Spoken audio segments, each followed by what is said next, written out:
اس متعلق مزید ڈیٹیلز بھی آپ سے حاصل کریں گے۔ ماہر قانون سابق اٹارنی جنرل اشتر اوصاف نے ہمیں جوائن کیا ہے۔ بہت شکریہ سر آپ کے وقت کا۔ فیض حمید کو 14 سال قید بامشقت سزا سنا دی گئی ہے، کیا کہیں گے اس پہ؟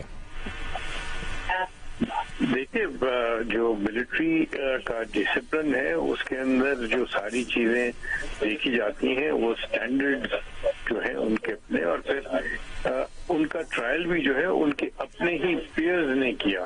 ایسا نہیں ہے کہ کسی اور نے ان کا ٹرائل کر دیا ہو، ان کے اپنے بھائی بندوں نے ان کا ٹرائل کیا اور ان کے جو سٹینڈرڈز کے مطابق اور جو پاکستان کے قوانین کے مطابق ہے۔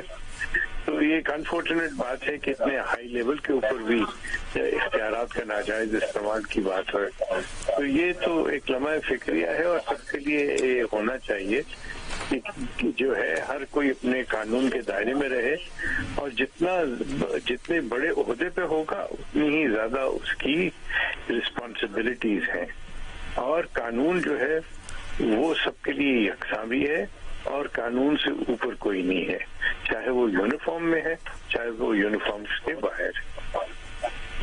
صحیح سر، الزامات کی نوعیت کے حوالے سے اگر ہم دیکھیں تو کافی سنگین الزامات ہیں، اس پہ کیا کہیں گے؟ جو سنگین الزامات ہیں، آپ دیکھیں کہ ٹرائل جو ہے وہ کتنی دیر چلا، اور اس میں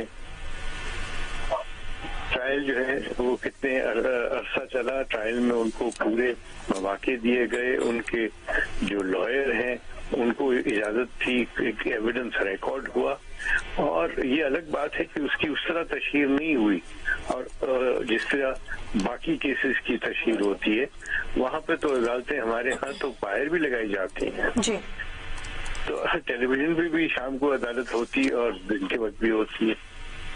تو یہ ایک، اور آپ نے دیکھا کہ پہلے بھی کچھ لوگوں کا ٹرائل ہوا اور یہ سارا کچھ ہے۔ جی، تو یہ ہے کہ اکاؤنٹیبلٹی جو ہے وہ سب کے لیے ہے۔